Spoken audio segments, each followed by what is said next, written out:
Fellas, we're fresh off UFC 320. Life's good, especially after that Porto knockout, and these are fights to make after UFC 320. Every prelim winner, every main card fighter, the winners and the losers from the main card, and we'll matchmake them into fights that I think make sense. And we'll start off with the prelim winner. Veronica Hardy kicks off the card, getting a good win over Brogan Walker, dominates the fight, made it look easy, and got a pretty dominant unanimous decision. I think for Veronica Hardy, a really fun stylistic matchup would be her versus Wang Kong. I think from a kickboxing perspective, this would be amazing. Veronica Hardy, good kickboxing style, absolutely pieced up Brogan Walker. She's always been known for having pretty quick kickboxing in the flyweight division. Now, Wang Kong was similar, you know, she got kind of exposed for having no grappling, but on the feet, she's one of the best up-and-coming kickboxers we've got right now, one of the best Chinese prospects in the sport. So I think you put them against each other, maybe in like the winner gets someone in the top 15 of the flyweight division. This would be a banger of a fight. Two high output, two kind of high output kickboxers, high volume kickboxers, decent power as well in their shots. So I think from a striking perspective, this is honestly one of the best fights I think you can do in women MMA. So Veronica Hardy versus Wang Kong, winner gets someone in the top 15 of the top 10. I think that'll be a banger of a fight for Veronica Hardy next. And then for Ramiz Brahimaj, I think he's on a 3-fight winning streak with all 3 of them being my way of finish. I think this guy's only one more big win away from someone in the top 15. He's had a complete career resurgence. So for Brahimaj, I'd do him, and I'd put him against Nicholas Dalby. I think this is a fair matchup. Dalby's coming off that bad knockout loss to Randy Brown, but it's a step up in competition for Brahimaj, and I think if he can get past Nicholas Dalby, that proves that he's ready for the top 15. Brahimaj, the vast majority of his wins, or every single one of his wins, by way of finish. Great submission artist. I think he's one of the best up-and-coming submission artists we've got in the welterweight division. He's also a really good grappler. Nicholas Dalby's dangerous too. Power in his hands, well-rounded guy, has that grueling 15-minute pace. It's a step up for Brahimaj, because to be fair to Brahimaj, I'm not trying to take away from his wins, but he hasn't been facing the highest level fighters like Billy Ray Goff, Austin Vanderford, and Mickey Gall. Isn't necessarily the best fighters you could face, but he's on a winning streak. He's finished all of them in the first 2. We've got to give him a step up in competition. I think Nicholas Dalby, who's always been like around that top 15 to top 25 range of the welterweight division, is like a good step up in competition. So Brahimaj, Dalby, get that done. If Brahimaj can finish Dalby, a guy as durable as Nicholas Dalby, that's going to be massive, and I think top 15 has to be next for him. And if Nicholas Dalby can beat Brahimaj, great win for Dalby, back in the winning column, and maybe someone close to the top 15 after that. But I think this will be a banger of a fight. Probably doesn't go the distance, but it'll be really intriguing. Step up for Brahimaj, it makes sense. And then for Punahele Soriano, probably the least interesting fight on the card. Beats Nikolay Veretennikov. Nothing significant really happened in the fight, so I don't want to give him too big of a step up, but I do him, and I put him against Santiago Ponzinibbio. I think this is a fight that makes sense. Again, it's a bit of a step up for Soriano, and I think it probably would not go the distance. Soriano, powerful ass dude in the feet, very explosive shots, wings, overhand rights, also has decent wrestling. Ponzinibbio, dangerous guy, but also super chinny as well. Any big shot that lands on Ponzinibbio, he's probably going to get slept, but he has got decent power in his shot, so I think it would be you kind of have to force a good fight out of both of them. I don't see this being a boring fight. I can see Soriano clipping Ponzinibbio and knocking him out. I can see Ponzinibbio clipping Soriano and knocking him out. I don't think it'll be another boring fight like the Veretennikov one, so I think it just makes sense. Fun stylistic matchups, 2 fun, powerful, kind of chinny welterweights.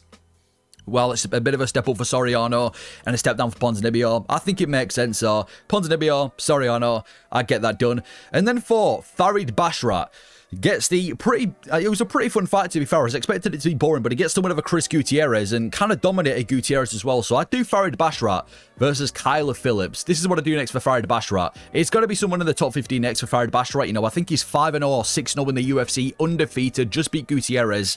You can call him boring, you can call him whatever you want. I think it is time to give him someone in the top 15. So I'd give him Kyler Phillips, who's number 14 in the division. I feel like Kyler Phillips, I feel like the bantamweight division, there's a lot of kind of similar fighters. You've got Pedro Munoz. The next evolution after Munoz is Chris Gutierrez, and the next evolution after Chris Gutierrez is Kyler Phillips. You know, these high volume, well-rounded points fighters in the bantamweight division. So I feel like this would be a very similar game plan to the one with Chris Gutierrez. I can see Basharat kind of piecing up Kyler Phillips on the feet. I can see Phillips having success too. I think it'd be very similar to the Chris Gutierrez fight, but just a more interesting version of it. It gets him in the top 15 as well. I don't think we give him someone in the top 10, but I think Kyler Phillips, step up in competition, but still a very winnable fight for Farid Basharat. Perfectly tests how good he is. Phillips is coming off a loss to Rob Font as well, so I think it makes sense. Basharat, Phillips, get it done. And if Basharat can beat Phillips, then I'll obviously give him someone in the top 10 after that. And then for Yana Santos, gets the win, gets the job done over Macy Chiasson. I think for Yana Santos at this moment in time, I'd probably put her in there with the former champion Juliana Pena. I mean, this is how quick things move in women MMA. The fact that Yana Santos was borderline top 15 and now she's already fighting a former champion this soon. But yeah, Yana Santos, she's on a 3-fight winning streak in her last 3. Had a bit of a career resurgence since August of last year. Just beat Macy Chiasson, who's number 5 in the world. So she's going to be ranked number 5 on a 3-fight winning streak. She's only going to be one more big win away from a title shot. So I put her against Juliana Pena, who obviously just got submitted by Kayla Harrison. She's not going to get an immediate rematch, and she's going to end up fighting down in the rankings. So Yana Santos versus Juliana Pena, I'd do it. And if Santos can beat Juliana Pena, then we're going to have a new title challenger come next year in Yana Santos, who, like I said, it's a massive career resurgence. And obviously for Juliana Pena, if she can get the win over Yana Santos, she's shut down an up-and-coming fighter. She's back in the winning column. She's probably another win away from a title fight herself. So I'd do Yana Santos versus Pena because, I mean, she's number 5. She's on a winning streak. I know you can also make an argument for Raquel Pennington. I don't really care who you give Yana Santos, but it's probably going to be a title eliminator next for Yana Santos. Beats Macy Chiasson. Did it pretty well as well. Did it pretty well too. Santos, Pena. I'd get that fight done.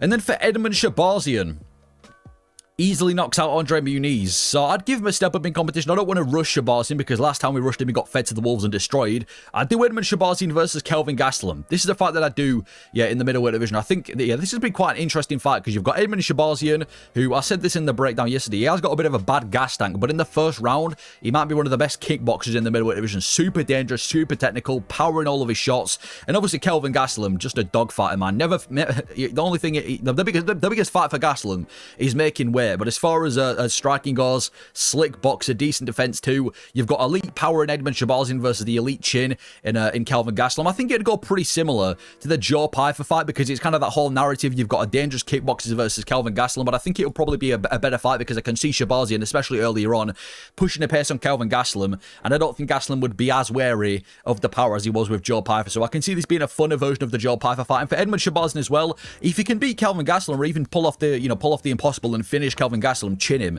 that's going to be massive for Shabazian. He's going to be on a 4-fight winning streak, and he's probably going to be getting someone in the top 15 next. And for Kelvin Gastelum, if he can beat Shabazian, he's shut down 2 middleweights in a row. It's probably going to be someone else, and then in the top 15 next, if he can make middleweight though. So Shabazian, Gastelum, great kickboxer versus the great chin. I'd get that fight done. I think it's a fair step up for Shabazian. And then for Jaka Wiklax, it was a very controversial win, so I'm not going to give someone in the top 15 just yet, but he gets the good win over Patchy Mix.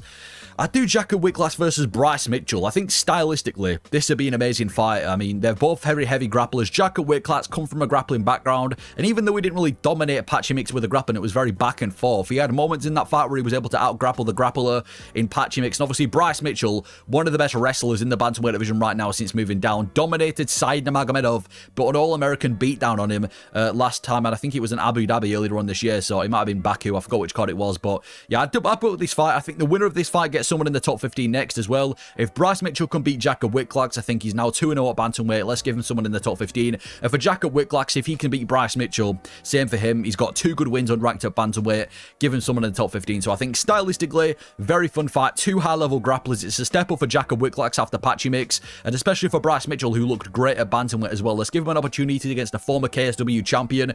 If he wins, give him someone in the top 15. So Wiklax, Mitchell, 2 heavy grapplers.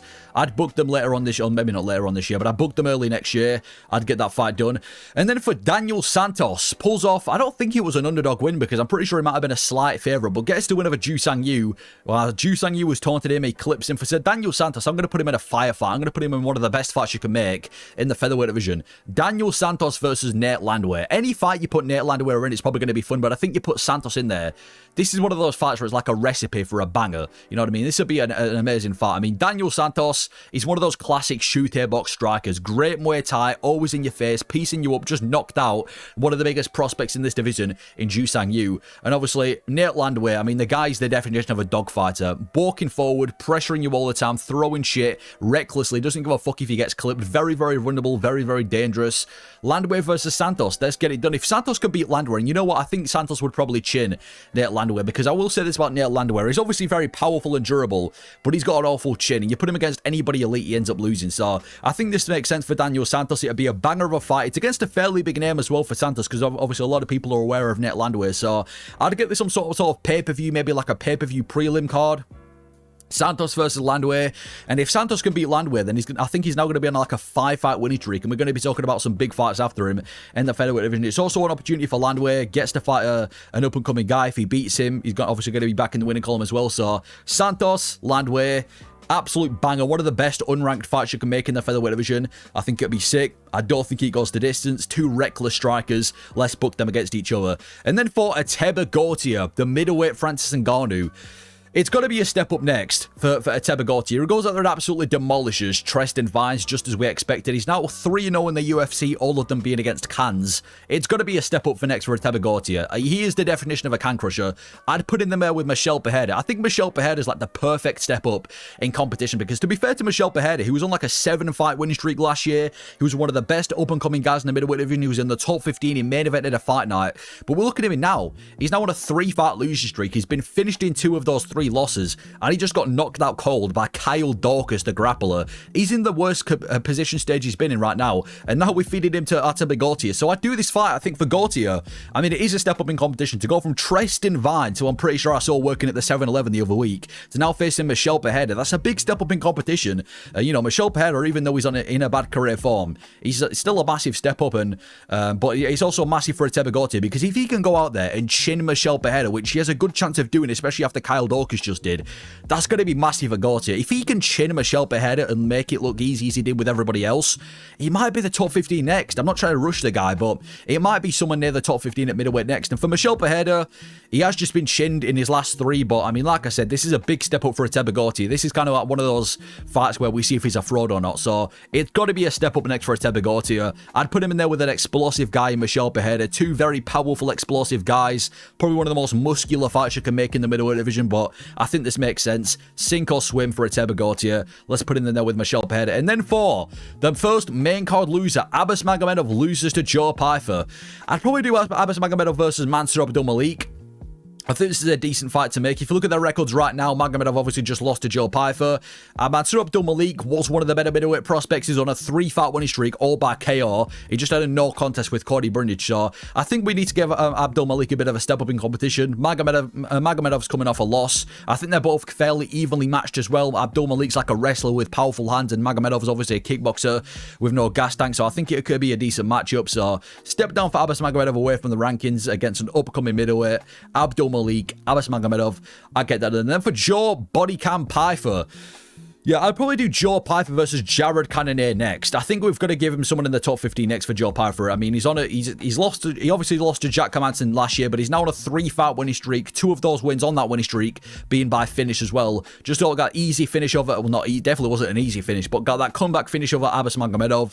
3 wins unranked at top 15 now. I think we've got to give him someone in the top 15, and I'm going to put him in there with Jared Cannonier. Cannonier's lost 3 of his last 4, just lost to MVP. He won a main event early this year against Gregory Rodriguez, but like I said, the guy's 40 years old. He's coming off a loss. He's probably going to have to fight outside the top 15. And I think Joe Pyfer's probably got one of the best cases out of all the middleweights unranked to fight someone in the top 15. And I think stylistically as well. I mean, we just saw Cannonier against a powerful brute earlier on this year, and he destroyed Gregory Rodriguez. But I can also see this being one of those fights where Pyfer lands flush on Jared Cannonier and kind of slumps him out cold. And especially with the current form that Pyfer's in, he's the best he's ever been. I think we've got to give him someone in the top 15. Cannonier coming off a loss. It is a big step up for Joe Pyfer, especially from how he performed against Jack Hermansson last year, but he's been calling for the big fights. Pyfer, Cannonier, get that done. And imagine Pyfer does win. If he can beat Jared Cannonier, he's now in the top 10 of the middleweight division. He's only like 2 fights away from like a title shot. So big opportunity for Pyfer. Winnable fight for both of them. Step up in competition. Pyfer,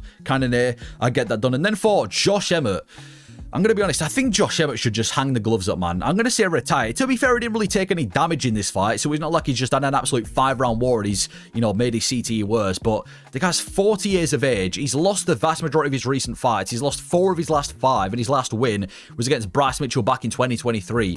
I just think at this stage in his career, obviously he probably needs a payday, and I don't mind the idea of him having like a retirement fight, but I think retirement should be the main theme around Josh Emmett's MMA career now. Like, he's obviously not good enough for the top 10, the top 15 anymore. He hasn't really beaten any of the modern featherweights as well. So I think he's got to be done soon. I mean, he's 40 years old.